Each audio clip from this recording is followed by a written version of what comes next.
There is a man sitting in a mansion he spent 30 years building, surrounded by everything he ever said he wanted, and he cannot remember the last time he felt at peace. There is a woman scrolling through pictures of a life that looks nothing like hers, wondering what she did wrong, why the joy she keeps chasing keeps slipping through her fingers like water. And there is an old philosopher, exiled, stripped of his fortune, writing letters from a small rented room, who somehow sounds more at peace than either of them. If happiness was something you could hunt down and capture, the richest and most successful people on earth would already have it cornered. They don't. Some of the wealthiest, most admired, most successful human beings in history have described their inner lives as a kind of quiet emergency. So maybe the problem was never that we haven't caught happiness yet. Maybe the problem is that we've been chasing it in exactly the wrong direction. By the end of this video, you're going to understand why the ancient Stoics believed the chase itself is the trap, and exactly what to build instead so that happiness simply arrives, uninvited, and stays. Welcome to Wisdom of the Stoics, ancient wisdom for the modern mind.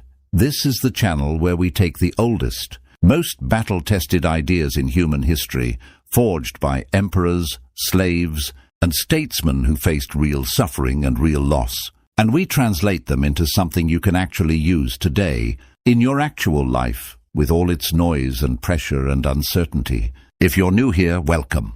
You're about to discover a way of thinking that has quietly saved people from despair for over 2,000 years. And if you've been here before, you already know what's coming. Settle in, because this one might change how you see the entire second half of your life.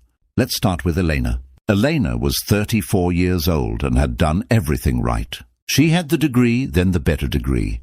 She had the job title that made people nod approvingly at dinner parties, the apartment with the view, the relationship that looked, from the outside, like something out of a magazine spread. And yet most nights she lay awake with a strange, hollow feeling she couldn't quite name.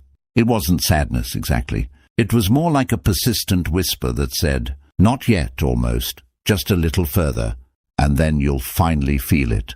She had believed, the way most of us are taught to believe, that happiness was a destination, somewhere up ahead, past the next promotion, the next relationship milestone, the next number in her bank account. So she kept moving toward it. And the strange cruelty of that belief is that the horizon moves with you. You never arrive. You just keep walking toward a line that keeps redrawing itself just out of reach. Does this sound familiar to you? Be honest with yourself for a second. Is there a version of your life where you've told yourself, "Once I get there, then I'll finally relax"? If so, I want you to sit with that thought while we go back almost 2,000 years, to a man who understood this trap better than almost anyone who has ever lived. His name was Epictetus, and his early life should have crushed any hope of happiness before it ever began. He was born a slave in the Roman Empire, in a town called Hierapolis, sometime around the year 50 of the Common Era. As a boy, his leg was reportedly broken, possibly through abuse by his master, and he walked with a limp for the rest of his life. He owned nothing. He controlled nothing about his circumstances, not where he lived, not what work he did, not even, in the eyes of Roman law, his own body. If anyone had a right to say that, happiness was impossible without first changing his external situation. It was Epictetus.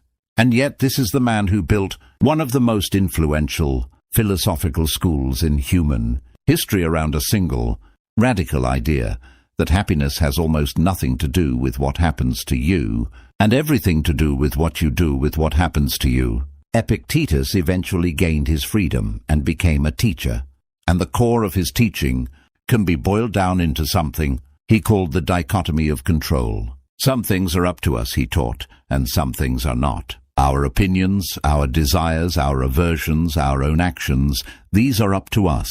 Our body, our reputation, our possessions, the actions of other people, these are not up to us, no matter how much we wish they were. And here is the part that changes everything. Suffering, he said, does not come from events themselves. It comes from placing our happiness inside things we do not control. Think about that for a moment. Elena believed her happiness lived inside. A promotion someone else would decide to give her. Inside a relationship that depended on another person's choices. Inside a bank balance shaped by markets and economies far beyond her influence. She had, without realizing it, handed the keys to her own peace of mind to 100 different people and circumstances that had never agreed to protect them. Is it any wonder she couldn't sleep? This is the first great insight the Stoics offer us, and I want you to really let it land, because it's not just an abstract philosophical point. It's a diagnosis of almost all modern unhappiness. We have been taught, by advertising, by social media, by well-meaning parents and teachers, that happiness is a prize waiting for us on the other side of achievement. Get the body, get the partner, get the house, get the followers, and then finally you'll feel it. But the Stoics discovered something uncomfortable and liberating at the same time. Chasing happiness through external things is like trying to fill a bucket with a hole in the bottom. No matter how much you pour in, it never stays full, because the bucket was never designed to hold water that way in the first place. So, if happiness isn't out there waiting to be captured, where is it? Let's bring in our second figure, a man named Marco, and let's imagine him not as an ancient philosopher, but as someone you might actually know. Marco is 58. He spent his career building a small business from nothing, and along the way he told himself the same story so many of us tell ourselves. Once the business is stable, I'll finally enjoy my life. Once the kids are grown, I'll finally rest. Once I retire, happiness will begin. And then, one ordinary Tuesday, the business was sold, the kids had moved out, and Marco found himself standing in a quiet house with absolutely nothing left to chase. No next milestone, no next hurdle, and for the first time in decades, he had to ask himself a terrifying question. If happiness was never actually here, waiting for me to catch up to it, then what have I actually been doing with my life? This is where the second great Stoic teacher enters our story, a man who, unlike Epictetus, was born into extraordinary privilege and power. Marcus Aurelius was emperor of Rome, arguably the most powerful human being alive during his lifetime. He commanded armies, ruled an empire that stretched across 3 continents, and had access to every luxury the ancient world could offer. And yet, in the private journal he kept, never intended for publication, a journal we now call Meditations, he wrote to himself again and again with the same urgent reminder: stop waiting. Stop postponing your peace. The philosophic life, he told himself, is not something to be achieved someday in ideal conditions. It is available right now, in the middle of your actual, imperfect, unfinished day. Marcus Aurelius understood something that took Marco 58 years and an empty house to learn. Happiness was never at the destination, because there is no destination. There is only this present moment, followed by another present moment, followed by another, for as long as you're alive. If you cannot find a way to be at peace inside this moment, right now, with whatever it contains, then arriving at some future moment won't help you either, because you will simply bring the same restless, chasing mind along with you. I want to ask you something, and I want you to actually answer it in the comments below, because this is the kind of question that only means something once you say it out loud. What is the someday you've been waiting for? The someday when you'll finally relax, finally feel proud of yourself, finally feel like enough. Write it down in the comments. Not to be clever, not for likes, but because naming it is the first step to realizing it may never come on its own, and that you have more power over it than you think. Marcus Aurelius wrote something in his private journal that has echoed across 2,000 years. A reminder that our life is not made up of some grand future chapter, but of the accumulation of ordinary days like the one happening right now. He reminded himself that very little is needed to make a happy life, that it is all within in the way one thinks. This wasn't a comfortable platitude for a man, surrounded by soft beds and endless wine. He wrote these words while camped on freezing military frontiers, dealing with plague, betrayal, and the slow grinding weight of leading an empire during one of its most difficult periods. He wasn't theorizing about hardship from a place of comfort. He was living it, and still insisting that peace was available inside it. This brings us to the third teacher in our trio, a man whose life reads almost like a cautionary tale about the very trap we're discussing. Seneca was one of the wealthiest men in Rome, a brilliant writer, an advisor to emperors, a man who owned villas, vineyards, and more gold than most of us could imagine. If anyone should have proven that happiness comes from accumulation, it was Seneca. And yet Seneca spent much of his writing warning people, quite urgently, against the very lifestyle he lived.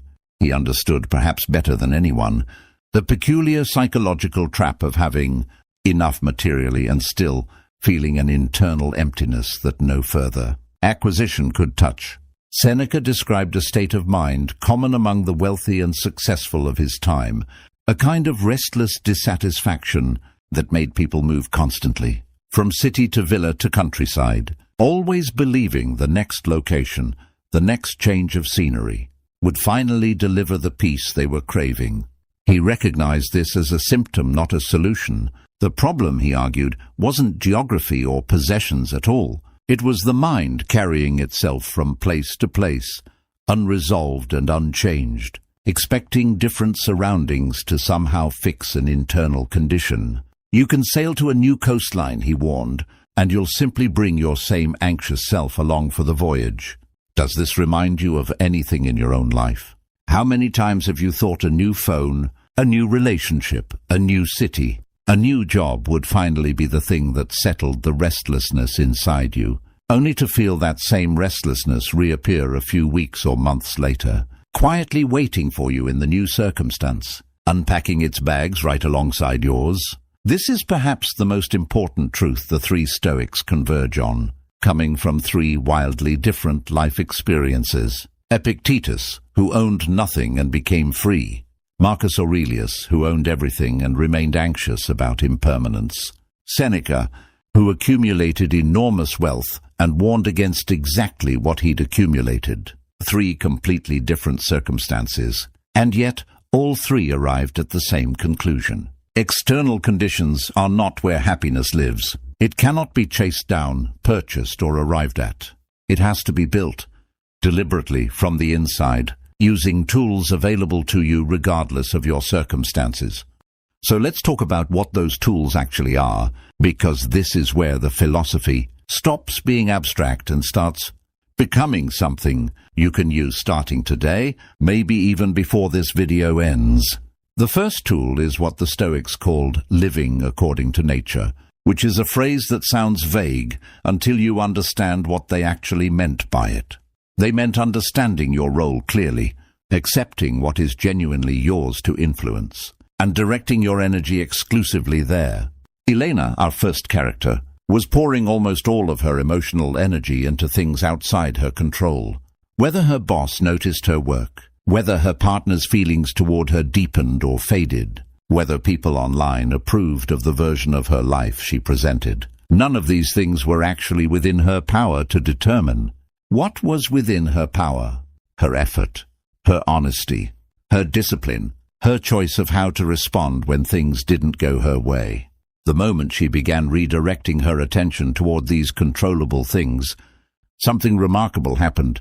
The background hum of anxiety didn't disappear overnight, but it began slowly to quiet.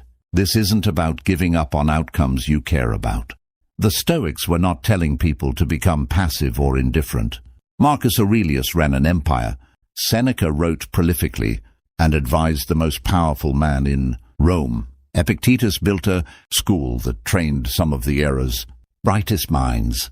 These were not men who sat back and did nothing. What they understood, though, was the difference between putting your full effort into something and putting your happiness on the line for something. You can work relentlessly toward a goal while keeping your peace of mind independent from whether that specific outcome arrives on your schedule, in the shape you imagined, or at all.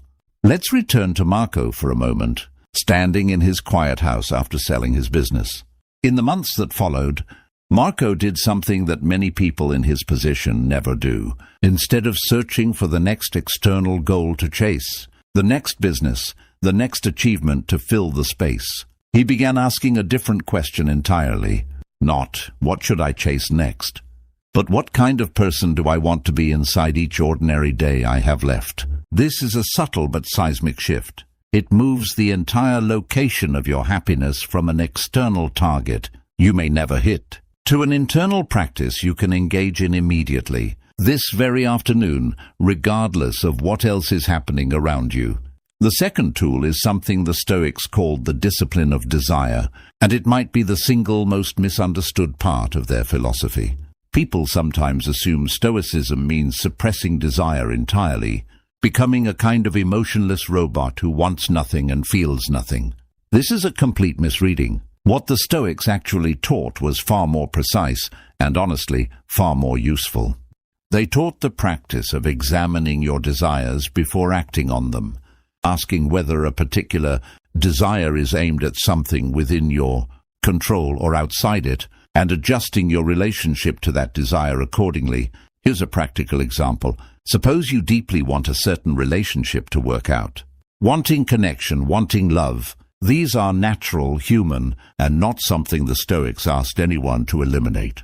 But there's a difference between desiring to show up as a loving, honest, present partner, which is entirely within your control, and desiring that the other person feels a certain way about you or stays with you forever, which is not within your control at all. When you desire something outside your control with the same intensity as something within your control, you set yourself up for a very particular kind of suffering, because the universe makes no promises about delivering outcomes just because you want them badly enough. James, the third figure in our story today, learned this lesson the hard way. James had spent nearly a decade of his life in a relationship he believed would eventually become permanent.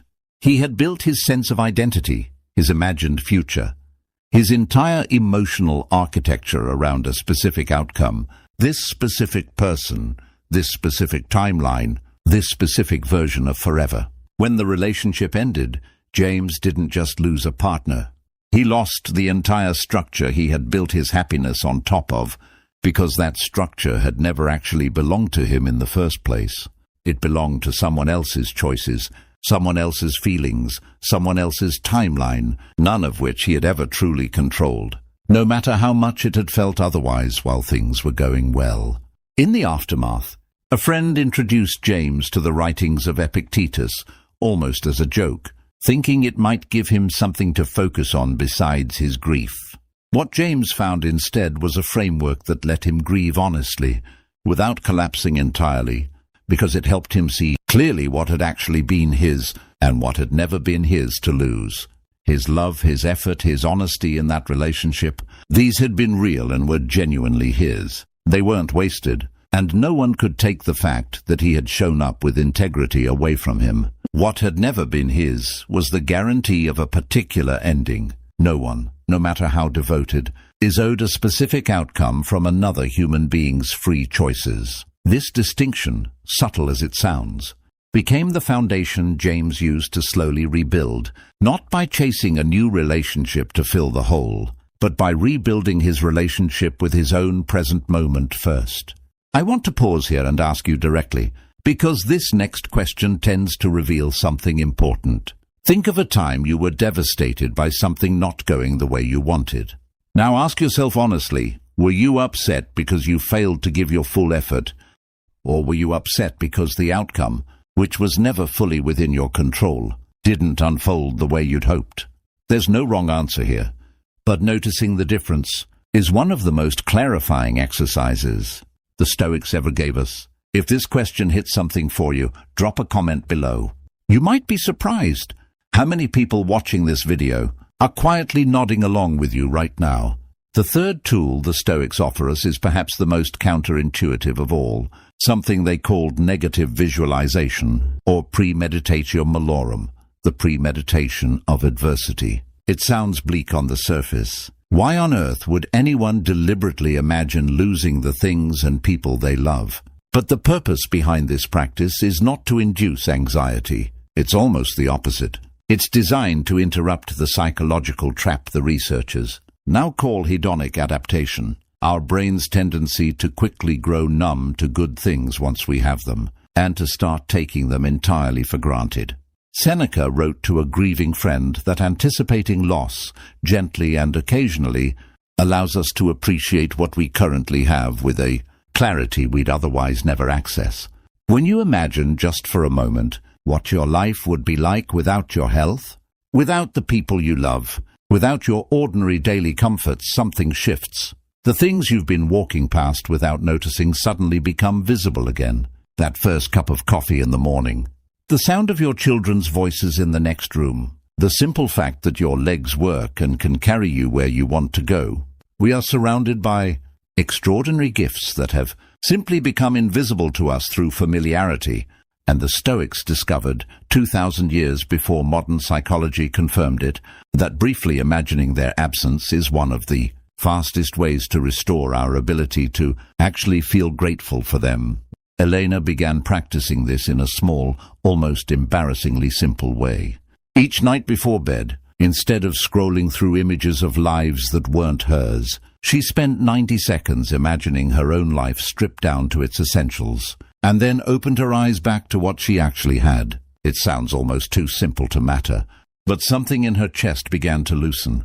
The apartment she had stopped noticing became, again, a place with a warm bed and a working roof. The relationship she had started taking for granted became, again, a daily choice two people were making to stay connected. Nothing about her external circumstances changed. What changed was her capacity to actually experience what was already there, instead of looking straight past it toward some imagined future that kept receding. The closer she got to it, this is worth sitting with for a moment, because it cuts against nearly everything modern culture teaches us about happiness. We are constantly told to want more, to upgrade, to level up, to compare our current chapter to someone else's highlight reel. The entire architecture of the attention economy depends on you feeling slightly dissatisfied with what you already have, because dissatisfaction drives clicks, purchases, and endless scrolling. The Stoics, writing millennia before any of this existed, somehow diagnosed the exact mechanism that keeps modern people exhausted and unfulfilled, despite having more material comfort than any humans in history. The chase itself, the constant forward reaching toward a horizon that keeps moving, is not a symptom of an unhappy life. It is very often the direct cause of it.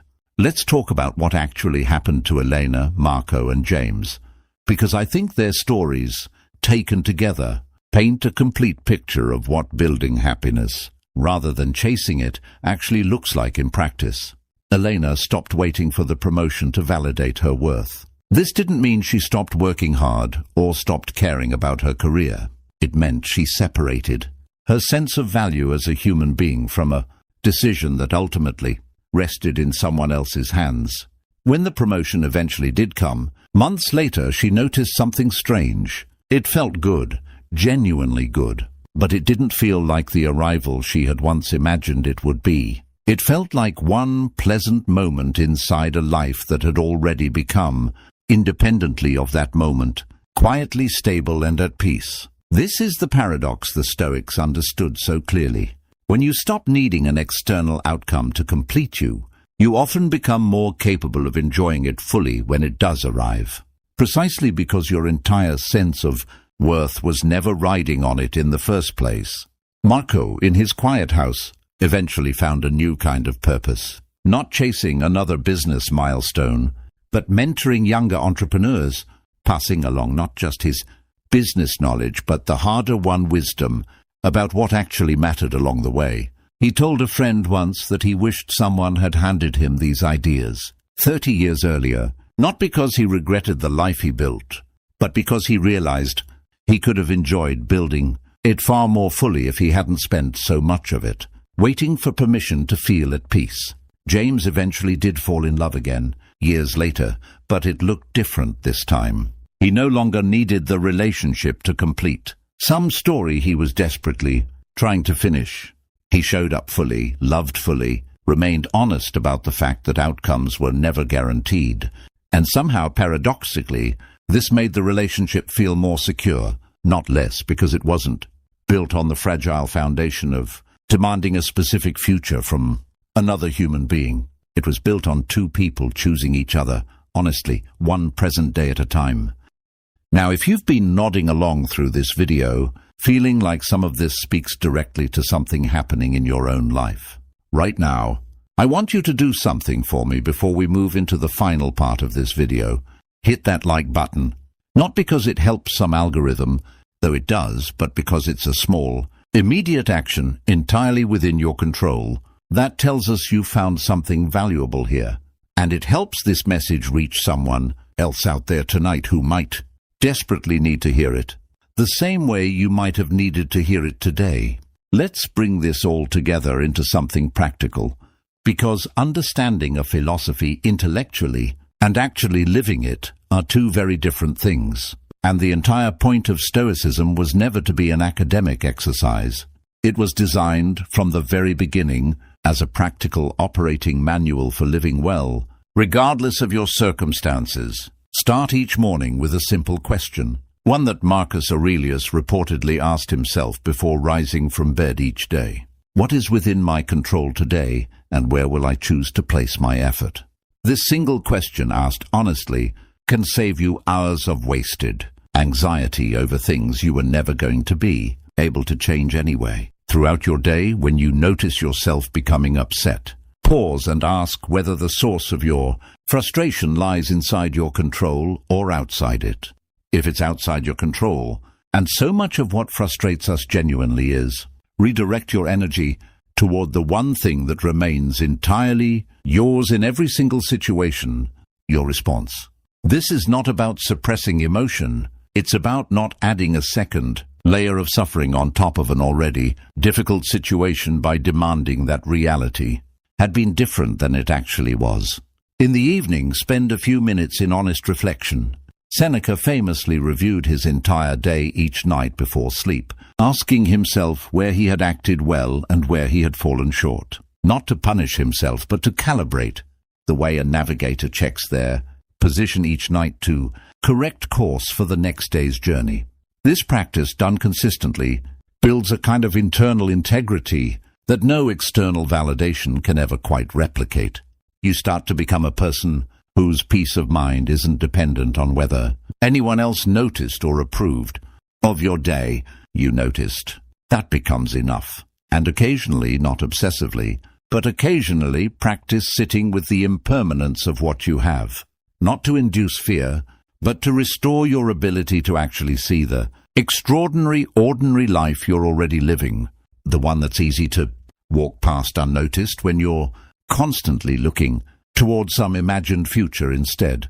Here's the truth this entire philosophy points toward. The truth Elena discovered, the truth Marco learned after 58 years, the truth James found on the other side of heartbreak. Happiness was never hiding at the end of the chase. It was never going to be waiting for you at the finish line of the next achievement.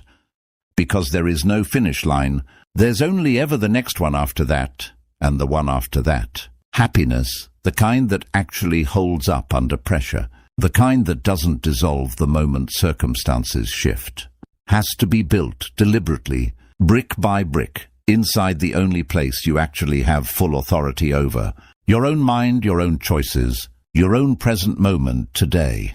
The emperor who owned an empire and the former slave who owned nothing arrived, from opposite ends of human circumstance, at exactly the same conclusion. So did the wealthiest man in Rome, warning everyone around him against the very trap of accumulation he lived inside of.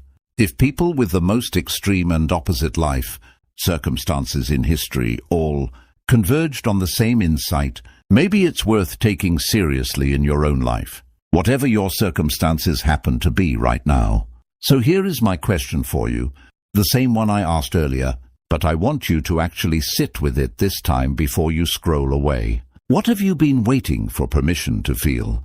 What promotion, what relationship, what number on a screen have you quietly decided must arrive before you allow yourself to feel at peace? I want you to write it in the comments below, honestly, because naming it out loud in front of a community of people walking this same path is often the first real step toward finally putting it down. If this video gave you something worth carrying into your week, Subscribe to Wisdom of the Stoics, because we're building something here together, a place where ancient wisdom meets the actual, complicated, beautiful mess of modern life. Share this with someone you know is still running toward a horizon that keeps moving away from them. It might be the most useful thing you send them all year. And if you're hungry for more, there's another video waiting for you right on this channel that goes even deeper into exactly how to apply these ideas when life gets hard, when the chase feels impossible to stop. Go watch that one next, because the truth the Stoics left behind, across centuries, across empires, across every possible human circumstance from slavery to absolute power, is remarkably simple, even if it isn't always easy. Stop chasing happiness like it's hiding somewhere up ahead. Turn around. Look at what's actually here, in your hands, right now, today. Build your peace out of that. It was never going to arrive any other way.